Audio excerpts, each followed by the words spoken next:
Bom, gente, eu vou começar devagarinho. Bom dia para quem, boa noite para quem me ouviu aí, né? Nós vamos dar continuidade da aula passada, que são os tipos de sujeito. E aí o que eu vou fazer? Enquanto o pessoal vai chegando, e tem alguns alunos novos também aí preparando uns e-mails para entrar, estão um pouco enrolados, eu vou fazer uma retrospectiva rapidinho dos sujeitos que a gente já viu, para a gente dar continuidade no sujeito indeterminado onde a gente parou, né? Qualquer pergunta vocês podem colocar aí no bate-papo que eu estou acompanhando, né? O que a gente viu? Na aula passada, a gente viu o conceito de sujeito, né? O que é o sujeito, como identificar o sujeito. A gente viu que o sujeito ele é identificado por meio do verbo. Você quer localizar o sujeito? Você tem que olhar para o verbo e, a partir deste verbo, buscar este sujeito. Por quê?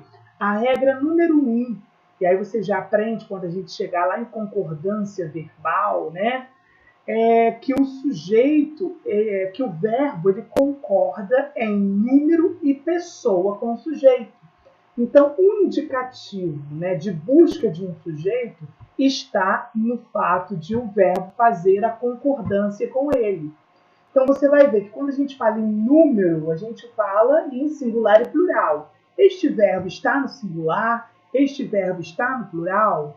Se esse verbo estiver no plural, é óbvio que o sujeito nessa oração que você está analisando, ele tem que estar no plural. E além do número, a concordância em pessoa. Em que pessoa este verbo está?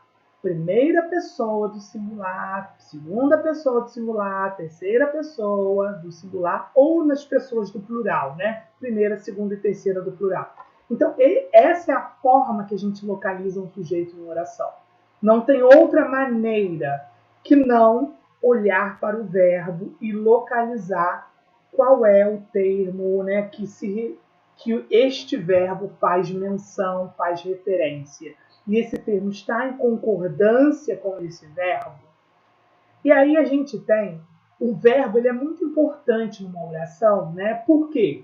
Porque ele vai te dar a localização do sujeito e ele também vai te mostrar o complemento das orações, se ele exigir, que é o caso da transitividade verbal. Nós estudamos transitividade verbal, né? O verbo é transitivo direto, o verbo é transitivo indireto, o verbo é intransitivo, o verbo é de ligação. Como você vai saber? Olhando para esse verbo e notando a relação dele com esse complemento. Muitas pessoas acabam confundindo ou tendo dificuldade de classificar os termos de uma oração quanto sujeito e quanto objetos, quanto complementos. Por quê? Porque o verbo está no centro de tudo. Ele me mostra quem é o sujeito e a partir dele eu localizo os complementos e vejo que complementos são esses.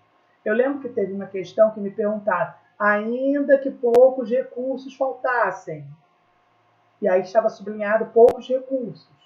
E aí eu tinha que identificar a função sintática de poucos recursos.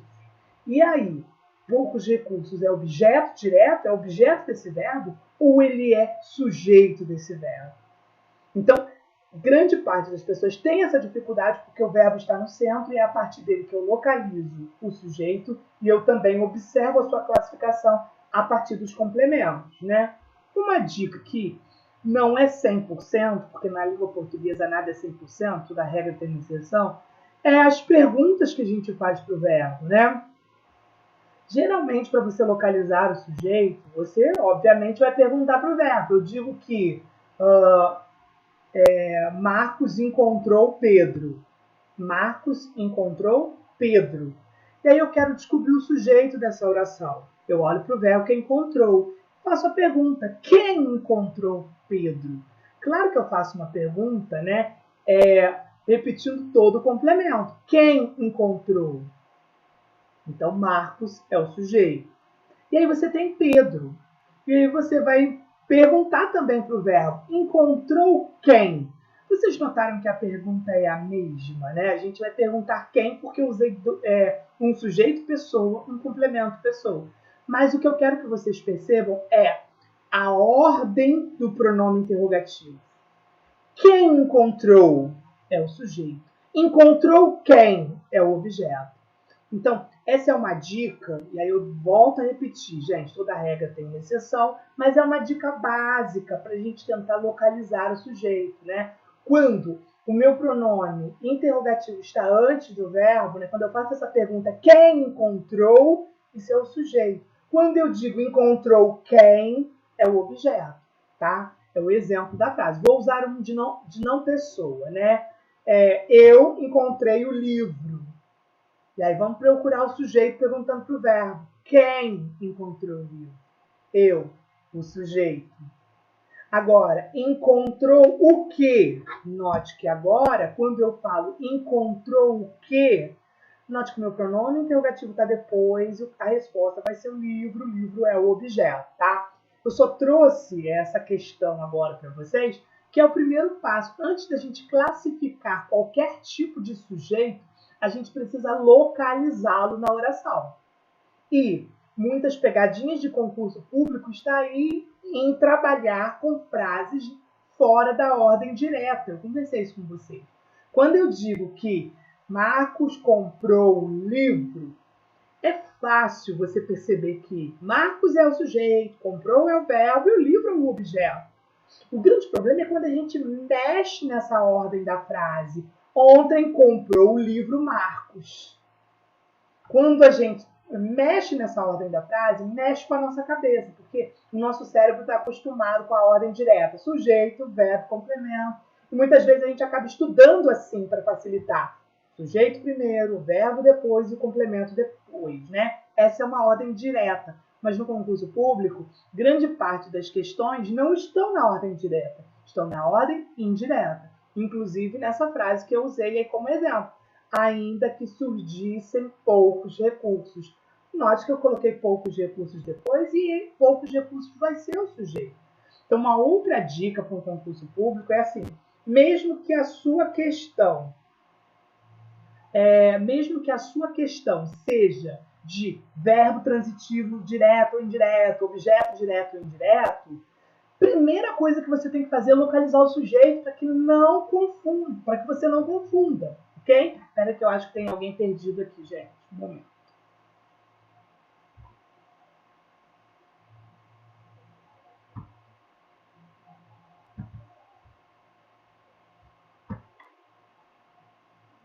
Xana, você deve estar no grupo errado. Existe somente um grupo agora, que é o grupo da turma regular. Eu excluí os outros 2 grupos. Então, eu não sei se você entrou no grupo novo. Eu vou colocar o link aqui. É onde eu tenho disponibilizado o link, tá?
Desculpa, gente. É que tem gente nova entrando na turma e está com dificuldade de entrar no link, né? Mas eu estava comentando com vocês que no concurso público, quando você analisa uma oração, você já tem que ter a consciência, né, a ciência de onde está o sujeito Localiza o sujeito, fica tranquila com ele. E depois começa a analisar o restante da frase, ok? O primeiro passo numa análise sintática de uma oração é você identificar o sujeito. Esse verbo está fazendo referência, está fazendo menção a quê? Identificado o sujeito, nós temos que aprender a classificá-los. Quais são os tipos de sujeito existentes, né? Um sujeito pode ser simples, um sujeito pode ser composto, um sujeito pode ser oculto. E aí, na última aula, eu apresentei mais 2 nomes para vocês desse sujeito oculto. Não foi isso? Um sujeito oculto também pode ser chamado de sujeito elíptico ou também de sujeito desinencial. Depende da bibliografia do concurso que você vai fazer, qual nome eles vão utilizar. A gente tem um sujeito indeterminado, onde eu parei, né? E a gente tem um sujeito inexistente, que também é chamado de oração sem sujeito. E aí nós vamos dar prosseguimento a esses tipos de sujeito, mas antes eu vou fazer uma retrospectiva para que a gente relembre aí quais são os tipos de sujeito. A gente viu que um sujeito é simples e um sujeito é composto. E aí eu vou fazer uma pausa aqui, porque quem já é meu aluno já está acostumado a saber o que é um sujeito simples, ou melhor, o que é simples, o que é composto na língua portuguesa. Mas eu vou fazer uma pausa para quem está chegando, para que você aprenda de vez, porque eu vou sempre me referir a isso na aula, tá? Existem algumas palavras-chave na língua portuguesa que você tem que dominar. Por quê? Porque vários conteúdos giram em torno dessas palavras-chave. Uma dessas palavras-chave é exatamente essa, simples versus composto. Você, todas as vezes que vir a palavra simples e composto na língua portuguesa, você tem que saber do que diz respeito a essas palavras. E aí eu antecipo para dizer, por exemplo, que a gente tem período simples, período composto. A gente tem sujeito simples, sujeito composto. Substantivo simples, substantivo composto. Adjetivo simples, adjetivo composto. Vocês percebem como que simples e composto é uma palavra recorrente na língua portuguesa? E aí você, quando vir a palavra simples e composto, já tem que se antenar e saber que tudo que for simples na língua portuguesa diz respeito a um. E tudo que for composto a mais de um. Pensemos num substantivo simples, tá? Porta. Veja, uma palavra. Substantivo simples. Agora, porta-retrato. Eu continuo tendo substantivo, mas eu tenho 2 palavras para formar esse substantivo, esse ser. Então, porta-retrato é um substantivo composto. Ok? Vamos pensar num período simples. Um período simples é uma oração com apenas um verbo. Eu trabalho. Note, trabalho é um verbo em período simples. Eu trabalho, estudo. Agora eu tenho um período composto. E aí eu falo de um sujeito simples e um sujeito composto. O sujeito simples é aquele que tem um núcleo, uma parte principal, essencial. E o sujeito composto, mais de um núcleo. O aluno saiu cedo. Pergunta para o verbo, quem saiu cedo? O aluno. Qual o núcleo? Qual a parte principal desse sujeito? O artigo o ou a palavra aluno? Claro que é aluno. Aluno é um núcleo. Um núcleo, sujeito simples. Agora, o aluno e o professor saíram cedo. Quem saíram cedo? O aluno e o professor. Quais são os núcleos desse sujeito? Aluno, professor. 2 núcleos, 2 partes essenciais. Sujeito composto. Então, guarda essa informação. Simples é um, composto é mais de um. Aproveito para trazer para vocês também aqui outra palavra que aparece muito na língua portuguesa, que é a palavra locução. Quem está chegando, aprende aí. Gente, também temos muitas matérias que têm esse nomezinho, locução. Locução verbal, locução adverbial, locução prepositiva, locução conjuntiva. Locução, locução, locução.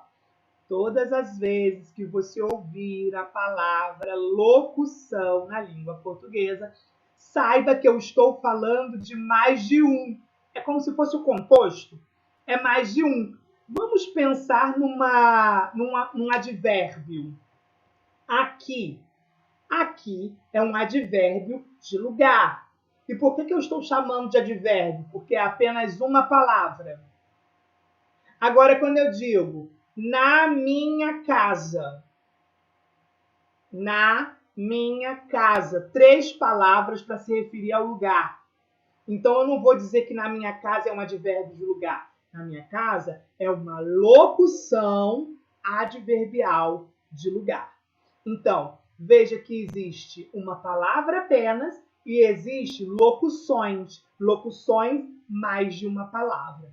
Guarda essa informação também. Porque quando a gente chegar lá assim, encontre a locução prepositiva, encontre a locução adverbial, encontre a locução adjetiva. Vamos dar um exemplo de uma locução adjetiva. Eu digo assim,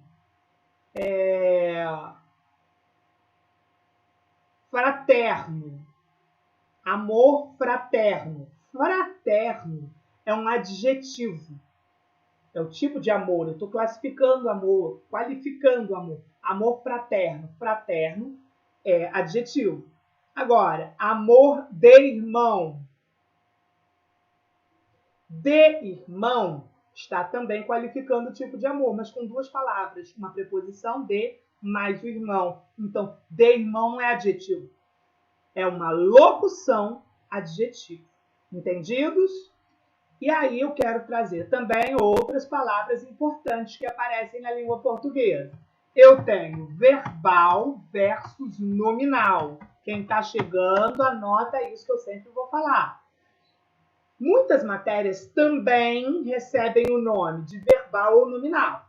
Exemplos: concordância verbal, concordância nominal, regência verbal, regência nominal, complemento verbal, complemento nominal, completivo, adjunto adnominal. Olha só que o nominal e o verbal estão muito presentes na língua portuguesa.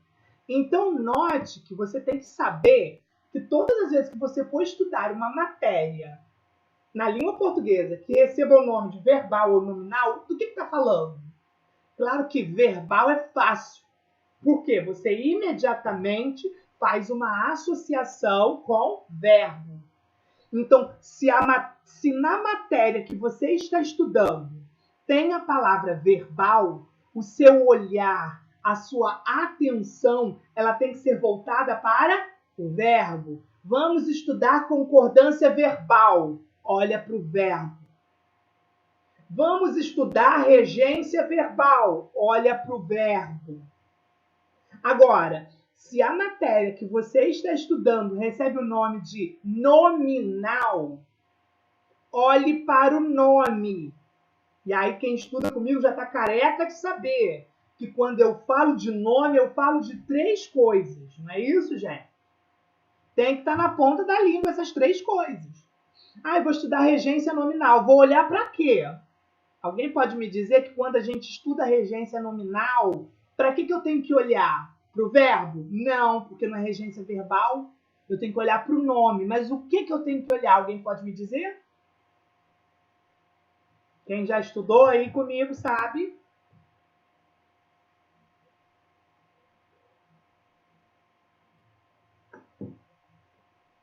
O que é nominal? Uhum. Isso aí. Tem que estar... É isso aí, tem que estar na ponta da língua, gente. Quando eu falo nominal na língua portuguesa, eu estou falando dos nomes. O que é considerado nome na língua portuguesa? Substantivo, adjetivo e advérbio. Então veja, vai cair na minha prova regência nominal. Eu tenho que olhar para o adjetivo, eu tenho que olhar para o substantivo e eu tenho que olhar para o advérbio. Por isso que eu estudo classe de palavras, eu tenho que entender o que é cada um desses. Gente, quem já estudou comigo já viu isso, mas eu estou voltando, que a gente tem aluno novo, e é uma informação preciosa para quem quer estudar para concurso público. Para não ficar perdido. Porque às vezes o cara ouve lá assim, vai cair na prova regência nominal. Tudo bem que ele não sabe o que é regência, mas se ele também não sabe o que é nominal, lascou tudo. Pelo menos você vai saber que nominal a sua atenção vai ser para os nomes. Adjetivo, advérbio e substantivo, tá? Então eu queria trazer essa informação aí na aula de hoje para quem está chegando. E aí, eu comecei essa conversa porque eu expliquei para você do simples e do composto, que me interessa quando eu falo do sujeito. Quando eu procuro um sujeito que se chama simples, eu sei que este sujeito simples é aquele que tem um núcleo apenas. E um sujeito composto é um sujeito que tem mais de um núcleo. Agora, um banco foi destruído. O que foi destruído? O banco. Então, banco é o sujeito. Tem um núcleo só, uma palavra, né? Banco, que é essencial. Então, é um sujeito simples. Agora, 2 amigos e 2 primos resolveram se aventurar. Quem resolveram se aventurar? 2 amigos e 2 primos. Quais são os núcleos desse sujeito? Amigos e primos. Mais de um núcleo, sujeito composto, tá? O sujeito simples e o sujeito composto, eles são chamados de sujeitos explícitos. Por quê? Porque ele está lá na frase, ele está evidente, ele está lá para todo mundo ver. O banco foi destruído. O que foi destruído? O banco. Está escrito, está ali. Ele é explícito. Sujeito simples e sujeito composto são explícitos. Vou entrar no terceiro sujeito que eu já falei, que é o sujeito oculto, que também recebe o nome de desinencial, que também recebe o nome de elíptico. Esse tipo de sujeito, e eu lembro aí que tinha alguém com dúvida, falou para mim no final da aula que estava com dificuldade de classificar o sujeito oculto e o sujeito indeterminado, que é pegadinha de concurso também. Porque tem gente com mania de chamar sujeito indeterminado de sujeito oculto. E aí aprenda a diferença. O sujeito oculto, ele é um sujeito implícito. Ou seja, ele não está escrito na frase, mas o verbo vai te evidenciar quem ou o que. Está falando de quê? Está falando de quem? É como eu digo, compramos muitos livros. Compramos muitos livros. Olha para o verbo. Quer saber quem é o sujeito? Pergunta para o verbo. Quem compramos? Quem compramos muitos livros? Nós. Está escrito? Não, eu não falei nós. Mas você sabe. Você sabe por conta da desinência do verbo. O que é desinência? O finalzinho do verbo mos. Amos. Compramos. Esse amos mostra que somos nós. Mas eu não escrevi, então o sujeito está oculto. Outra pegadinha de concurso é quando eu coloco, veja, 2 frases. Compramos muitos livros. Outra frase. Nós compramos muitos livros. 2 frases parecidas, mas com sujeitos diferentes. Nós compramos muitos livros. Quem compramos muitos livros? Nós. Eu falei. Está explícito. Sujeito simples. Agora eu tiro nós. Compramos muitos livros. Quem compramos muitos livros? Nós. Mas está escrito? Está evidente? Não, não está. Ele está escondido. Ele está oculto. O sujeito oculto é aquele que não está escrito, mas você sabe de quem ou do que está falando. E por que eu disse para vocês que as pessoas confundem com um sujeito indeterminado? Por que o concurso público adora o sujeito oculto e o sujeito indeterminado? Porque as pessoas se confundem. Note, compramos o livro. Mudando, compraram o livro. 2 frases. Compramos o livro. Quem? Nós. Não escrevi. Não falei. Sujeito oculto. Compraram o livro. Quem? E aí, na cabecinha das pessoas, vem logo a resposta. Eles. Eles compraram o livro. E não é. Terceira pessoa do plural, o sujeito é indeterminado. Só vai ser sujeito oculto a primeira pessoa, a segunda e a terceira do singular, a primeira e a segunda do plural. Captaram essa mensagem? Para facilitar, só vai ter sujeito oculto eu, tu, ele, nós e vós. Quando chega na terceira pessoa do plural, eles ou elas, eu não chamo de sujeito oculto. Eu chamo de sujeito indeterminado. Presta atenção. Comprei o livro. Sujeito oculto. Eu. Compraste o livro. Sujeito oculto. Tu. Comprou o livro. Sujeito oculto. Ele. Compramos o livro. Sujeito oculto. Nós. Comprastes o livro. Sujeito oculto. Vós. Compraram o livro. Sujeito indeterminado. Foi essa informação que eu dei e eu lembro que alguém estava com dúvida no finalzinho da aula. Me falaram que estava com essa dúvida. Deu para entender? Não vai mais me confundir quando aparecer uma frase: encontraram o corpo no rio. Qual sujeito? Quem encontraram? Não sei. O sujeito está indeterminado. Eu não consigo determinar. Eu ainda brinquei na aula passada dizendo que é o do fofoqueiro, não é isso? Quando eu quero contar uma fofoca, eu indetermino o sujeito. Eu não digo quem é. E aí a gente usa a terceira pessoa do plural. Olha, Felipe, falaram de você na aula passada, hein? Falaram de você. Quem, William? Não posso falar quem. Eu estou indeterminando o sujeito. Terceira pessoa do plural, sujeito indeterminado. Agora, outra informação que eu falei na aula passada e ela é muito importante. Significa dizer que todo verbo que esteja na terceira pessoa do plural, o sujeito vai ser indeterminado? Não. Só vai ser indeterminado quando eu não souber de quem está falando. Agora, se eu souber de quem está falando, pode mudar a história. Meus alunos são aplicados. Ponto. Vou escrever para vocês não se perderem, tá? Peraí.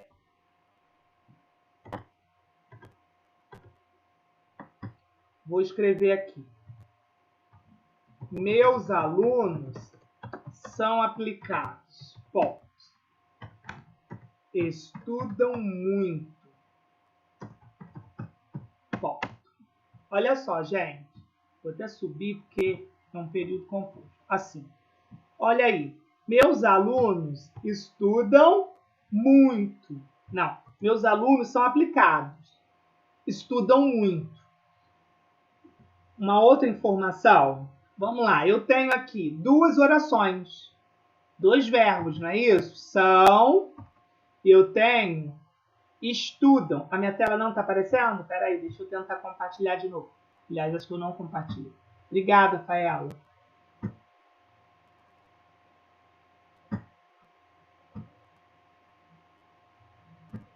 E agora, Faela? Me responde aí, por favor. Eu escrevi, meus alunos são aplicados. Estudam muito. Eu tenho são e eu tenho estudam, dois verbos. Gente, para cada verbo da oração é um sujeito diferente, tá? Então aqui, a primeira oração, meus alunos são aplicados, eu tenho um sujeito. Aí eu vou para a segunda oração, estudam muito, eu tenho outro sujeito. Vamos olhar primeiro para a ação. Lembrando que para localizar o sujeito tem que olhar para o verbo. Eu olho para o são. Quem são aplicados? Meus alunos. Meus alunos, sujeito. Que sujeito é esse? Sujeito simples. Por quê? Porque só tem um núcleo. Alunos. Lembra disso? Agora eu vou para a segunda oração, gente. Estudam. Quem estudam muito? Meus alunos. Mas eu escrevi meus alunos ali para essa oração? Não, eu não escrevi meus alunos ali para essa oração. Então, aqui, o sujeito de estudam é um sujeito oculto. William, mas você falou que a terceira pessoa do plural, o verbo quando está na terceira pessoa do plural, ele é indeterminado. Sim, falei. Mas quando a gente não souber de quem está falando. Aqui eu sei que está falando dos meus alunos, eu só não repeti. Eu ocultei. Deu para entender, gente? Agora, eu posso ainda mudar. Eu posso dizer assim, meus alunos são aplicados. Eles estudam muito. Mudei o sujeito, gente. Olha agora. Quem estudam? Eles. Que sujeito é esse? Já não é mais oculto. Agora é um sujeito simples. Alguém tem alguma pergunta dessa explicação até aqui? Sujeito simples, sujeito composto, sujeito oculto, desinencial ou elíptico? Se tiver pergunta, pode ir colocando aí no bate-papo ou pode me falar agora. Então, acabei explicando também o indeterminado, não foi isso? O sujeito indeterminado é aquele que usa a terceira pessoa do plural, mas essa terceira pessoa do plural, ela não é classificável, ela não é identificável na oração. Eu não sei de quem está falando, ok? Agora, eu parei na aula nessa parte, no sujeito indeterminado, mas eu só expliquei um sujeito indeterminado, que é o sujeito indeterminado do quê? Da terceira pessoa do plural. Verbos na terceira pessoa do plural, sujeito indeterminado. Mas tem outra. Eu quero parar e falar sobre isso. Outra maneira de encontrar o sujeito indeterminado é com o ser. Ai, o que é o ser, William, que você está falando? O ser, ele pode ser várias coisas na língua portuguesa, tá? Mas aqui eu vou chamá-lo de índice de indeterminação do sujeito, tá? Agora, eu não vou conseguir fazer você entender isso se eu não explicar para você também o ser. Deixa eu colocar aqui. Índice de indeterminação do sujeito. Pronto. Eita. Índice de indeterminação do sujeito. Pronto. Mas o ser também pode ser, gente, partícula apassivadora.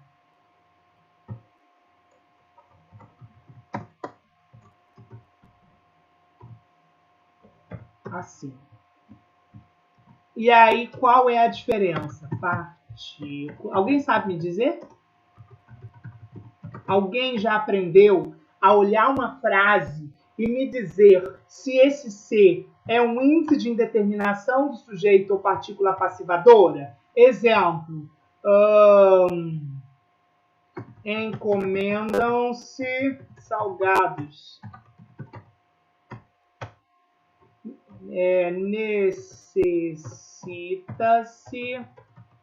Necessita-se de livros.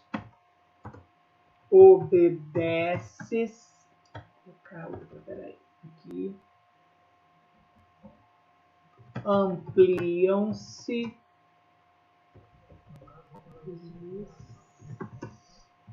pontos.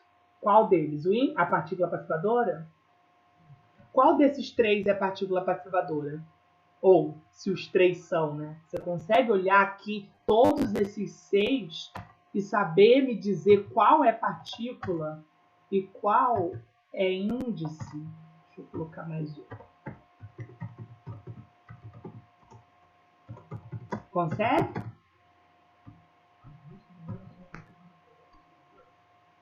A primeira sim, a segunda não.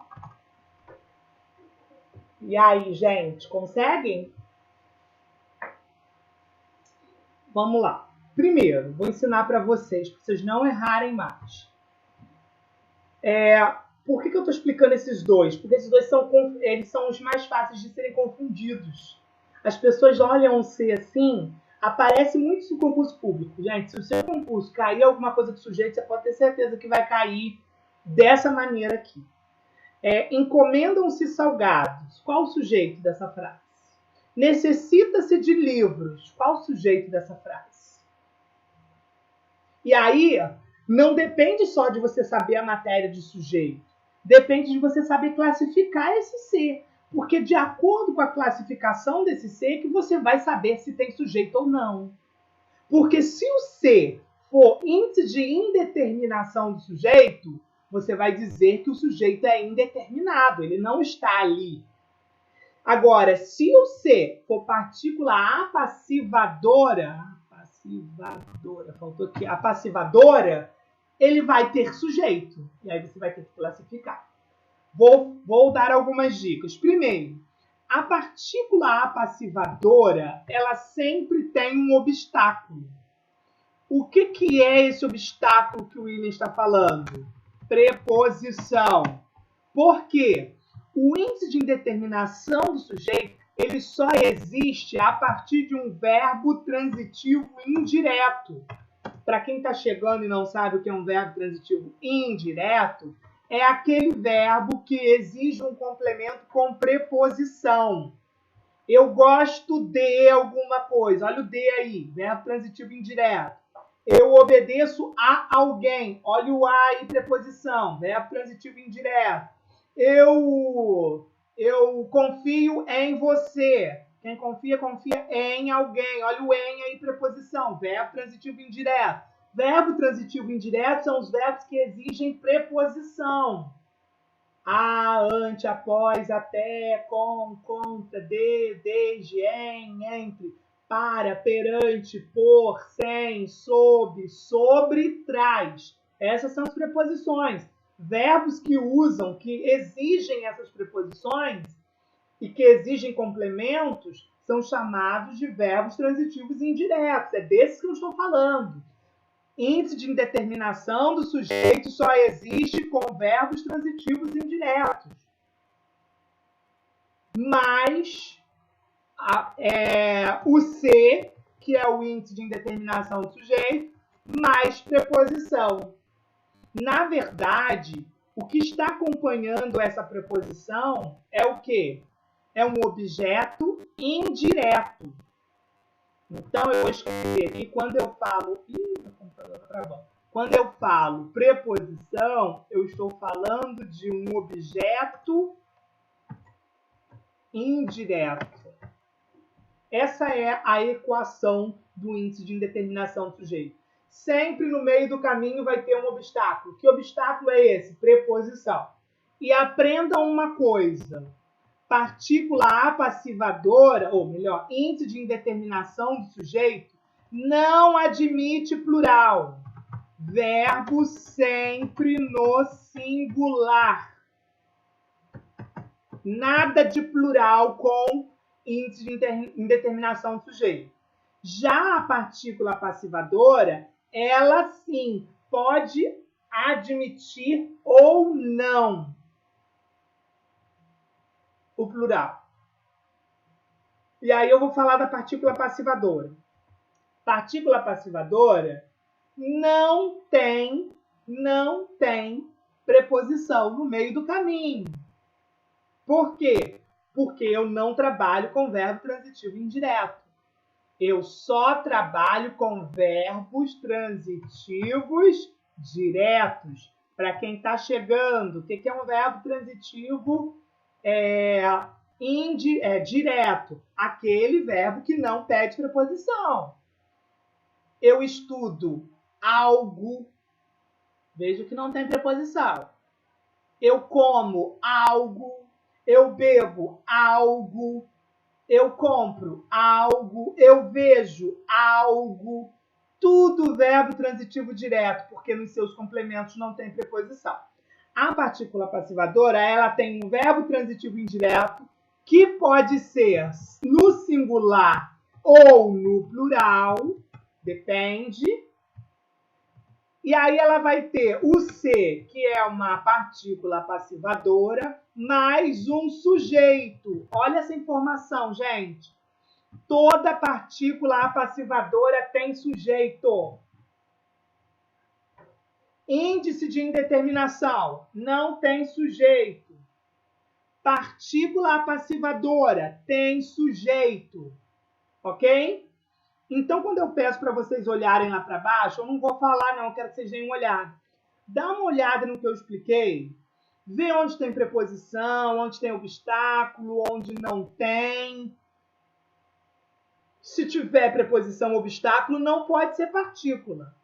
É índice. Se não tiver obstáculo, é partícula. Dá uma olhadinha. Vou dar um tempo para vocês darem uma olhadinha.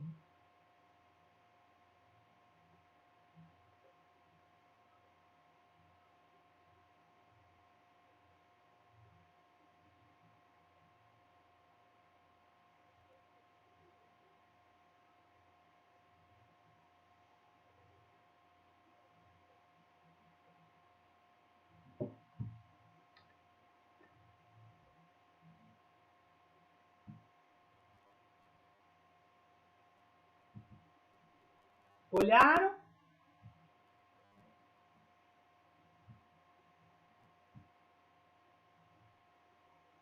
E aí, vamos lá. Olha aqui, encomendam-se salgados. Note que encomenda-se algo. Não tem preposição, não é verbo transitivo indireto. Então, eu sei que não é índice de indeterminação do sujeito. Segundo, não tem preposição de obstáculo. Olha o caminho livre. Então, eu tenho salgados. O salgados vai ser o quê? Se aqui eu tenho uma partícula apassivadora, salgados vai ser sujeito. Partícula passivadora tem sujeito. Que sujeito é esse? Sujeito simples, um núcleo.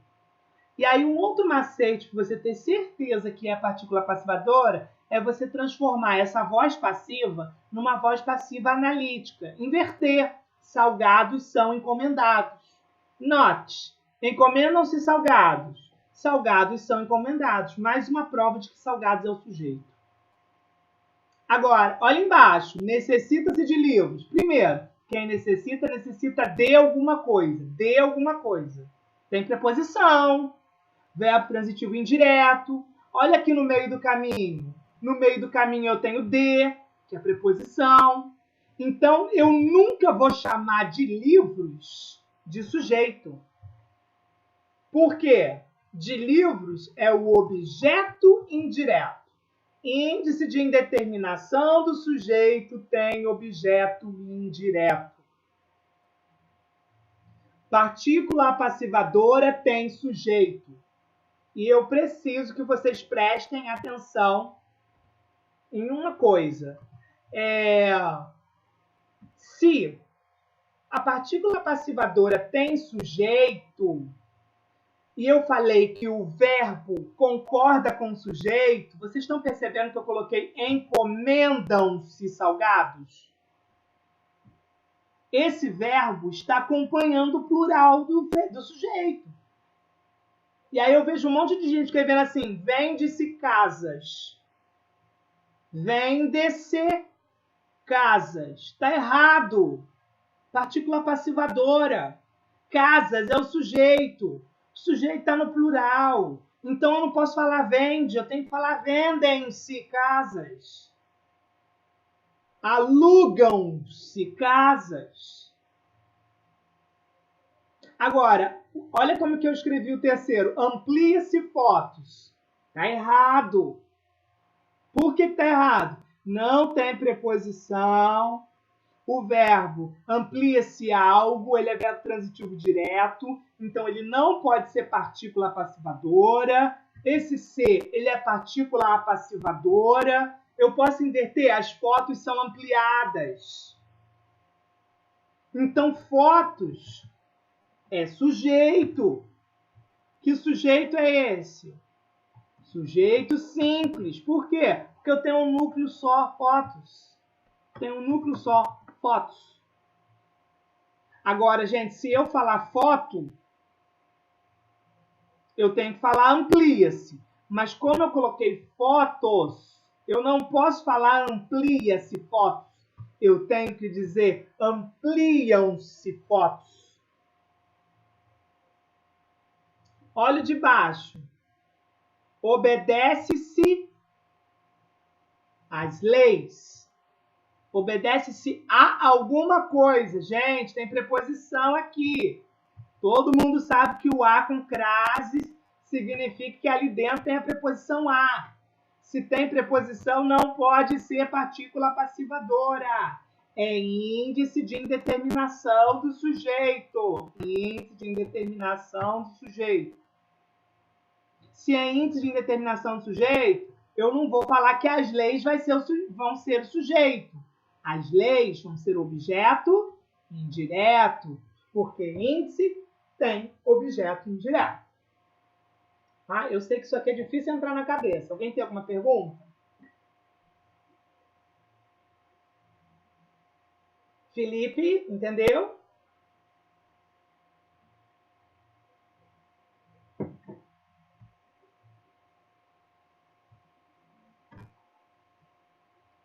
Sem perguntas? Posso ir para a próxima? E aí, gente, o sujeito indeterminado, ele vai ter esses dois casos, né?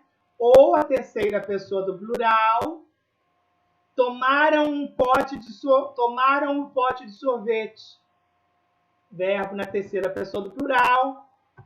Quem tomaram? Não está explícito. Então, sujeito indeterminado. Comentaram sobre o rombo na Previdência. Quem comentaram? Não está explícito. Então, sujeito indeterminado.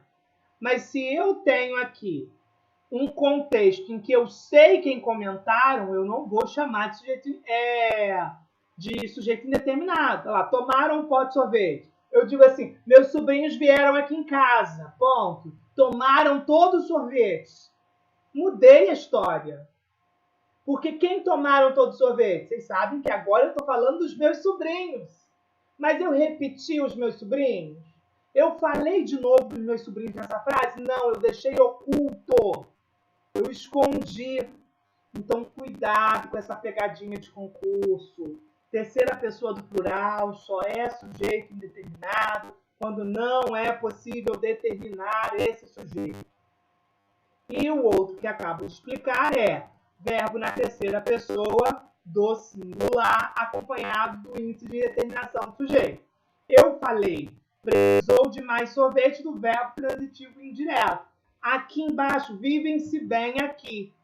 Note que vive-se bem é um verbo intransitivo. Quem está anotando, coloca aí. Que o índice de indeterminação do sujeito, ele acontece junto com o verbo transitivo indireto, mas também com os verbos intransitivos. Eu vejo até especialista em língua portuguesa errando isso.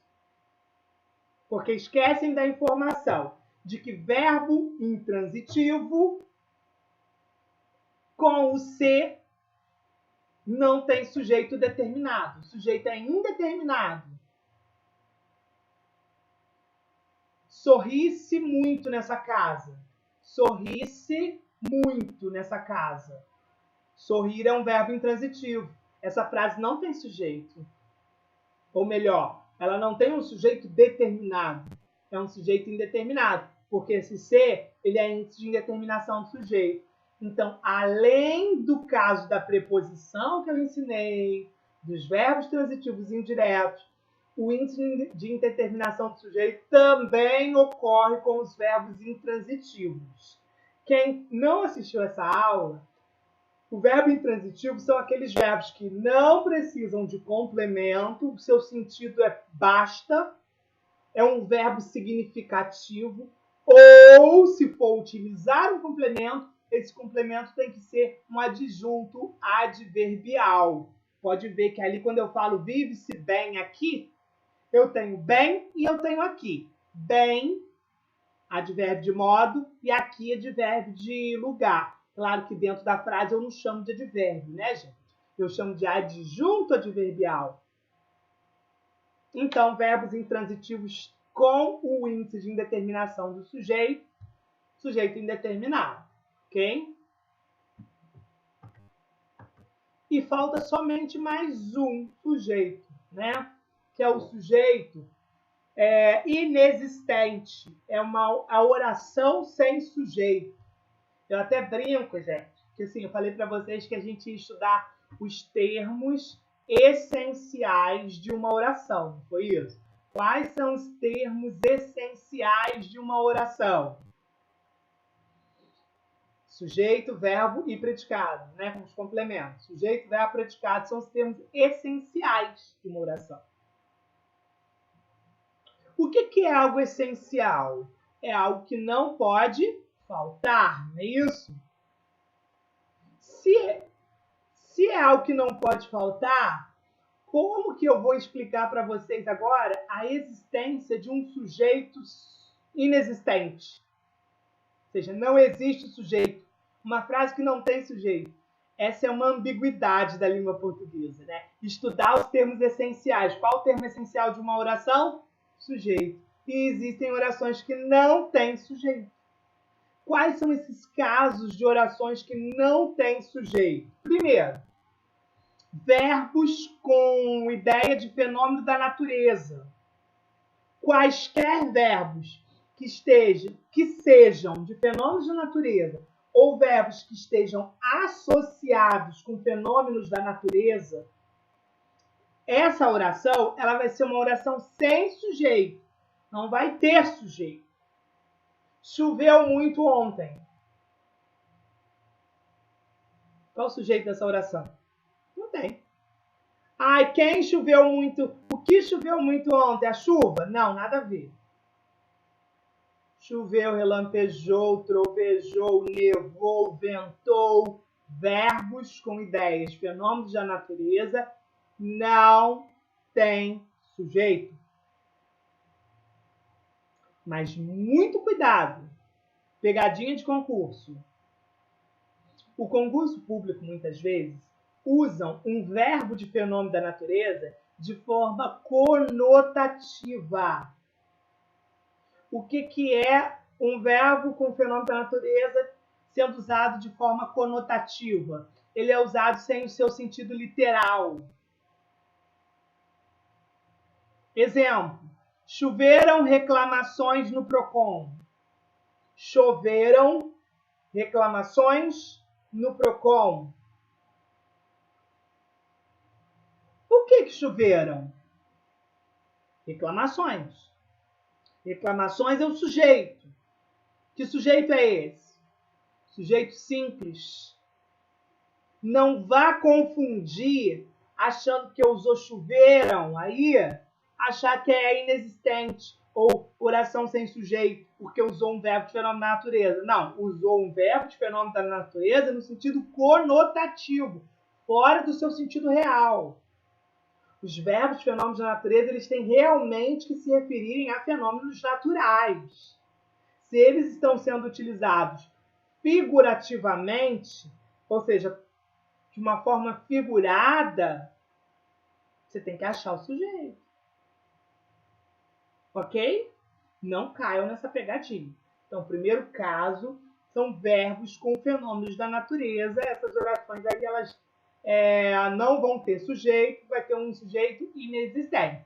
Olha os exemplos que eu coloquei. Escureceu cedo ontem. Escureceu é um fenômeno natural. Choveu muito nas grandes capitais. Anoiteceu. Ok? Agora, além dos fenômenos da natureza, e aí eu quero dar uma pausa aqui para falar desse verbo. Esse é um verbo que você não pode ir para um concurso público sem saber dele, tá? Por quê? O verbo haver, ele é utilizado para a gente saber várias matérias na língua portuguesa. O que eu preciso saber do verbo haver? Primeiro, quais são os sentidos principais do verbo haver? O verbo haver, ele pode significar existir, ele pode significar... Deixa eu colocar embaixo. Acontecer ou ocorrer. Ele pode significar, gente, fazer. Claro que esse fazer é no sentido de tempo passado, tempo decorrido. Todas as vezes, guarda essa informação, todas as vezes que o verbo haver significar existir, acontecer ou fazer no sentido de tempo passado, não tem sujeito. Verbo haver sem sujeito. Quando? Quando significar existir, acontecer e fazer. Guarda outra informação. Verbo haver não tem plural. Sempre singular, gente. Verbo haver não tem sujeito, verbo haver não tem plural. Verbo haver não tem sujeito, verbo haver não tem plural. Quando significar existir, acontecer, fazer. Vamos lá? Exemplos. Há muitos inscritos no concurso. Olha essa frase. O verbo é haver. Verbo haver. Qual o sujeito? E aí o indivíduo vai e fala para mim que os sujeitos são muitos inscritos. Tá errado. Verbo haver, no sentido de existir. Existem muitos inscritos no concurso. Verbo haver, no sentido de existir, não tem sujeito.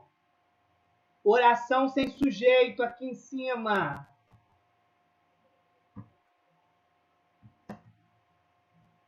Ok? Aqui em cima, oração sem sujeito. Agora, o verbo haver aqui está com significado de existir, não é isso?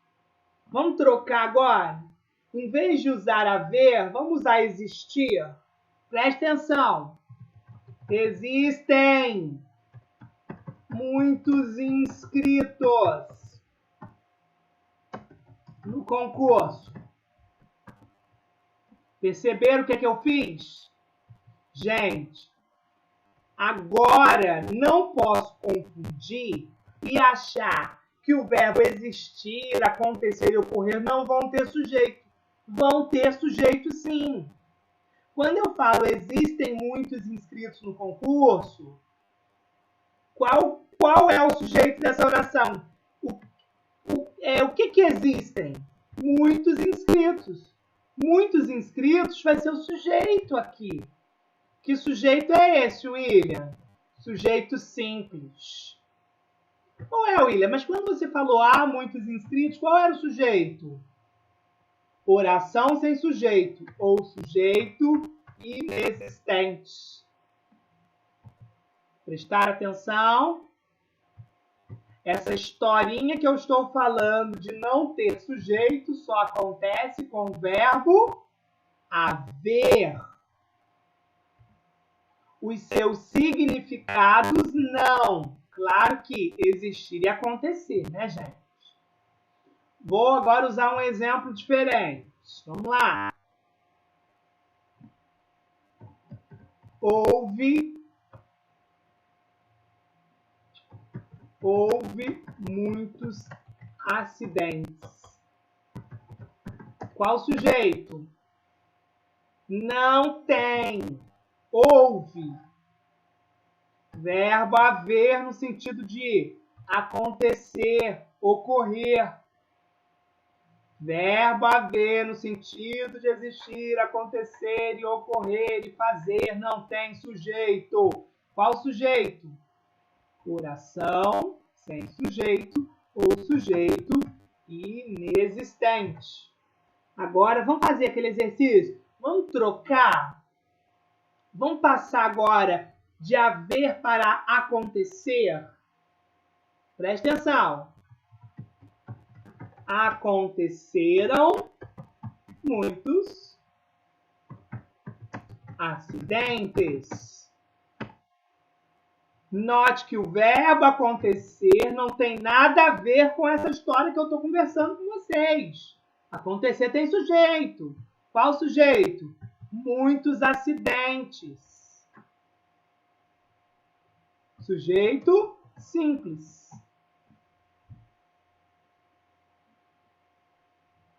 Prestaram atenção? Agora, faz tempos. Vou colocar há tempos não te vejo. Há tempos ele sumiu. Há tempos ele sumiu. Eu tenho aqui o a, que é o verbo haver, e eu tenho sumiu. Dois verbos. O que isso significa? Dois sujeitos. Lembra, gente? Cada verbo ali dentro da oração tem um sujeito. Qual é o sujeito de há tempos? Oração sem sujeito. Que eu estou usando o verbo haver no sentido de fazer de tempo passado. Agora, qual o sujeito de sumiu? Quem sumiu? Ele. Sujeito simples. Então aqui eu tenho uma oração, aliás, duas orações, né? A primeira, há tempos, oração sem sujeito. A segunda, ele sumiu, sujeito simples.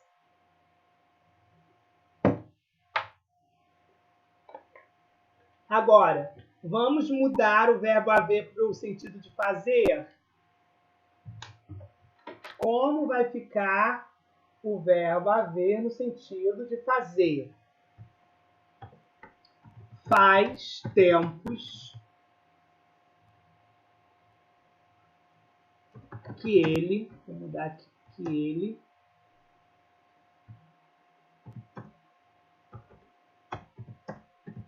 sumiu. Vou colocar um que lá em cima. Tempos que ele sumiu. Pronto. Faz tempos que ele sumiu. Então, ele sumiu, continua, né? Sujeito simples. Agora, e faz tempos que ele sumiu? Gente, o verbo fazer, no sentido de tempo passado, vou marcar ele em vermelho lá em cima. O verbo fazer, no sentido de tempo passado, é igualzinho o verbo haver. Ou seja, não tem sujeito e não tem plural. Acompanharam? Então ali, há tempos, oração sem sujeito. Vocês viram que mesmo eu falando tempos, o verbo ficou no singular, né? Agora, faz tempos. Gente, nada de me dizer fazem tempos. Fazem tempos. Fazem 2 horas. Não fazem nada. Faz. O verbo fazer, quando se refere a tempo passado, não aceita plural e não aceita sujeito. Igualzinho a ver. Não aceita plural e não aceita sujeito. Mas cuidado com o existir, com o acontecer. Ok? Pergunta, gente? Estão acompanhando até aqui? Deixa eu abrir o bate-papo de novo. Alguém tem alguma pergunta?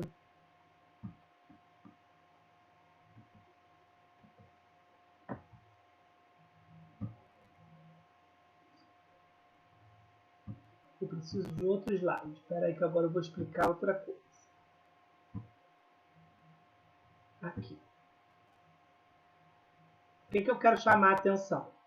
O verbo haver, ele não somente não tem sujeito, como não tem plural, como ele tem a capacidade de contaminar os verbos que o acompanham numa locução verbal.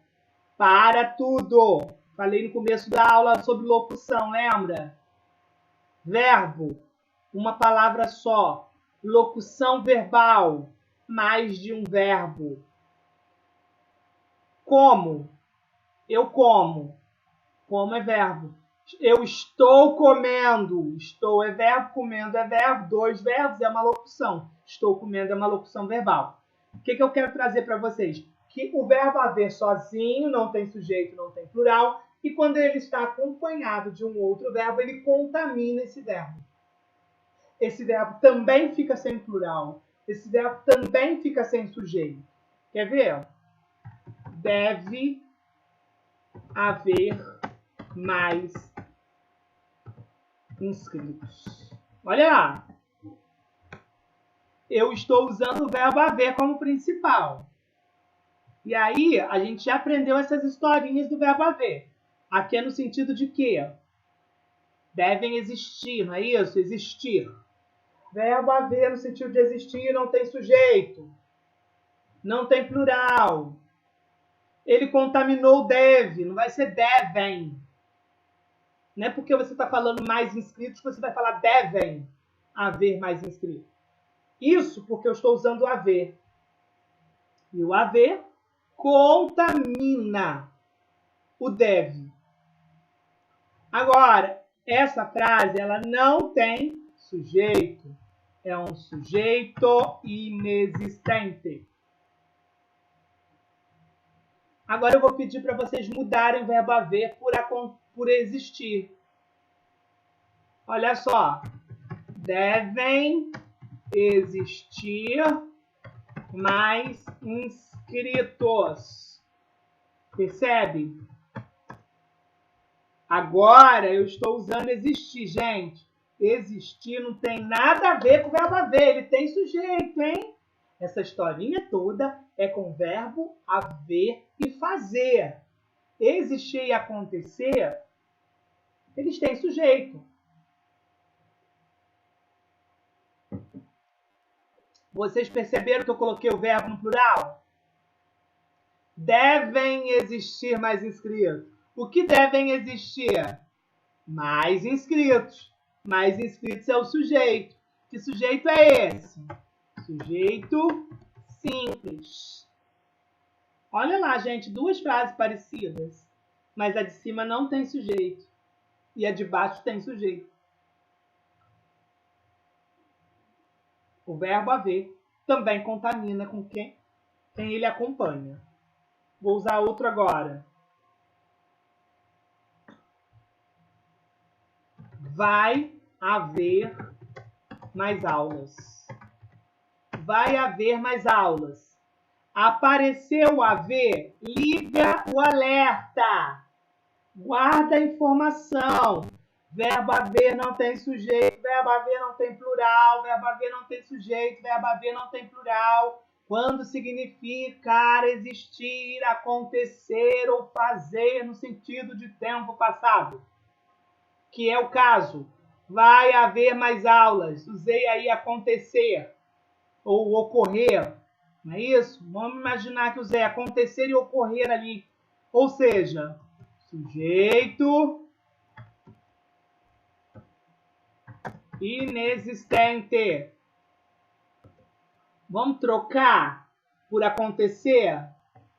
Presta atenção.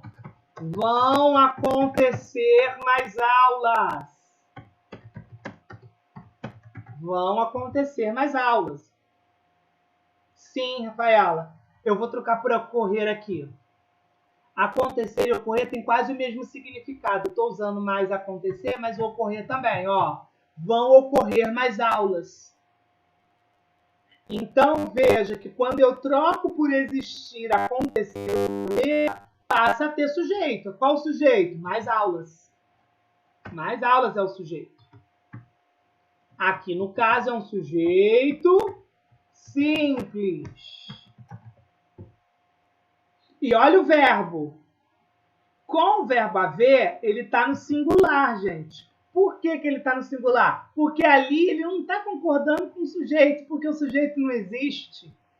Agora, quando eu usei o ocorrer, mudou a história. Ocorrer tem sujeito. Sujeito é o quê? Mais aulas. Mais aulas não está no plural? Então o verbo tem que estar no plural. Vão ocorrer. Oi? E outra coisa que eu quero chamar a atenção sobre o verbo ocorrer com vocês, que eu vejo também muito erro, é tempo verbal. tem que prestar atenção no tempo do verbo. Veja, eu vou colocar há vagas. E aí eu vou trocar só os verbos, tá, gente? Coloquei o primeiro, há. O segundo, houve. Estou mudando só o tempo. Haverá. Haveria.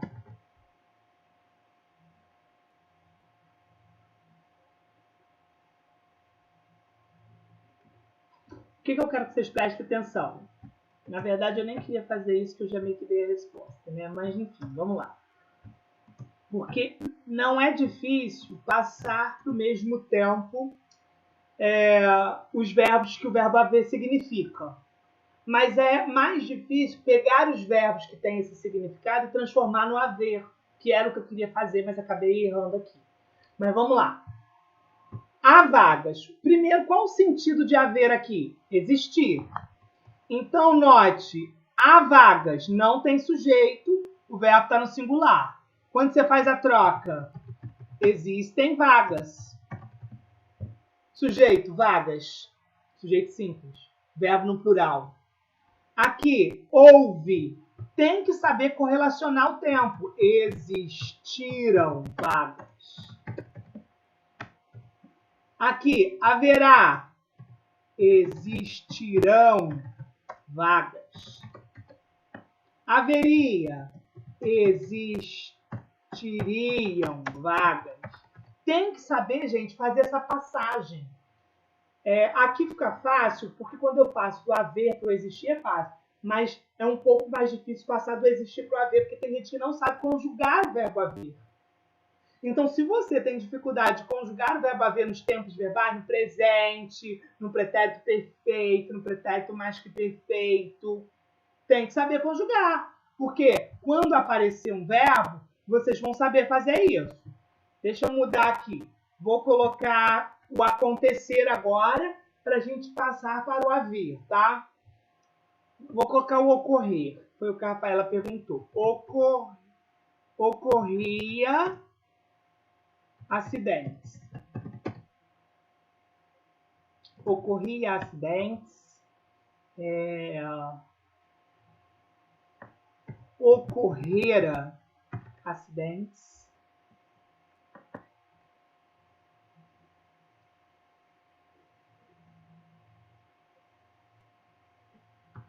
Que ocorra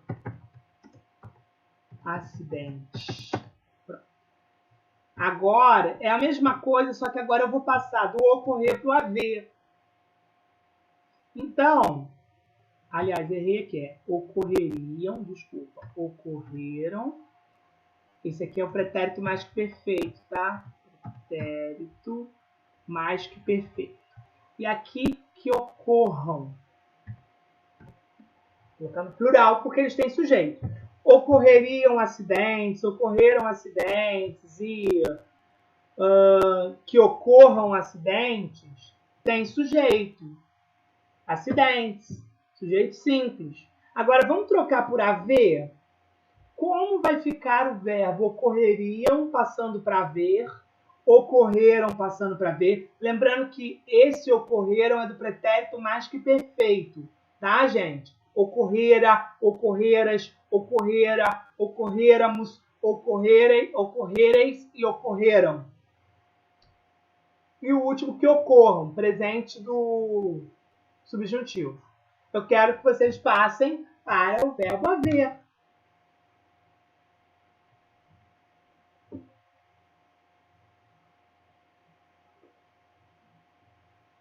Pode escrever aí para mim.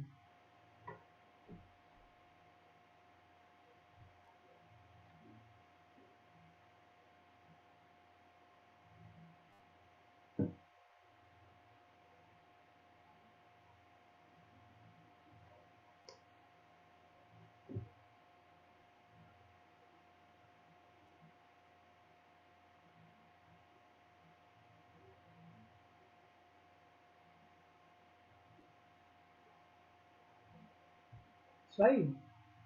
Olha só. Ocorriam. Está no pretérito imperfeito. Eu vou ter que usar o verbo haver no pretérito imperfeito. Havia acidentes.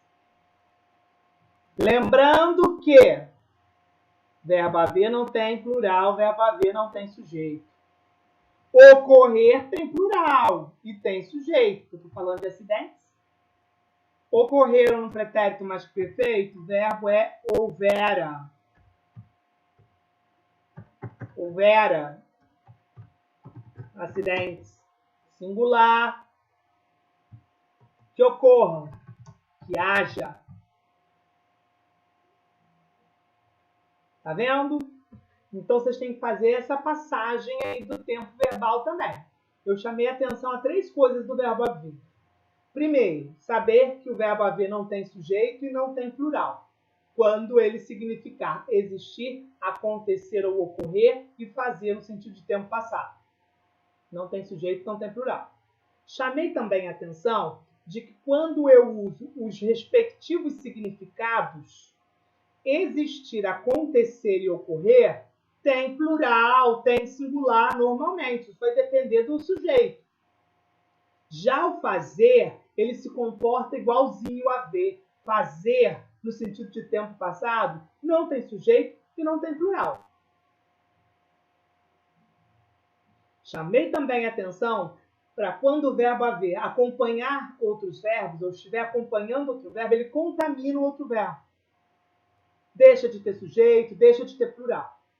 E agora, por fim, chamei a atenção para vocês aprenderem a conjugar o verbo haver aí em todos os tempos verbais para fazer uma correlação correta, caso o concurso público assim exija, ok? E aí, o último caso que eu chamo a atenção para a oração sem sujeito, o primeiro caso foi verbos com fenômeno da natureza, o segundo caso foi o verbo haver, e o terceiro caso é estar, fazer e ser, indicando tempo ou fenômeno da natureza. Então, esses verbos, quando se refere a tempo, estar, fazer e ser, não tem sujeito. Ó, estava frio, estava calor, faz um calor terrível, faz verões que não te vejo, faz invernos que não te vejo, tudo que esses verbos se referirem a fenômenos naturais, não tem sujeito. E aí se referindo a tempo, não só o passado, verbo ser. Tempo, gente, eu posso falar de horas, eu posso falar de dias. O verbo ser se referindo a... Já pode anotar um que nem coloquei aqui. O verbo ser se referindo a dia, a hora e a distância, não tem sujeito. Verbo ser. São 2 horas. Se referindo à hora. Não tem sujeito. São 23 de janeiro. Não tem sujeito. Referindo-se a dias. São 20 quilômetros até lá. Referindo-se à distância. Não tem sujeito. Então, qualquer verbo que se refira a fenômeno da natureza não tem sujeito. Tá? Não é só o fazer, o ser, como está aí. Qualquer verbo que se refira a fenômeno da natureza não tem sujeito.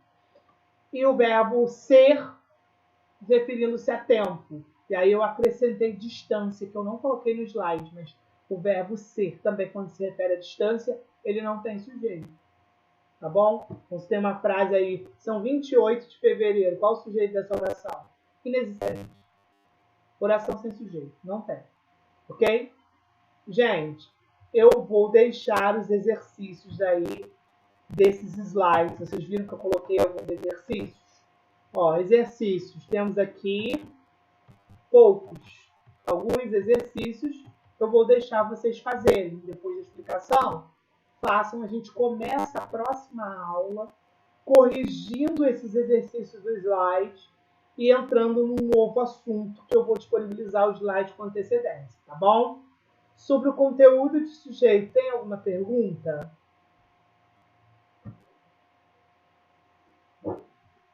Não?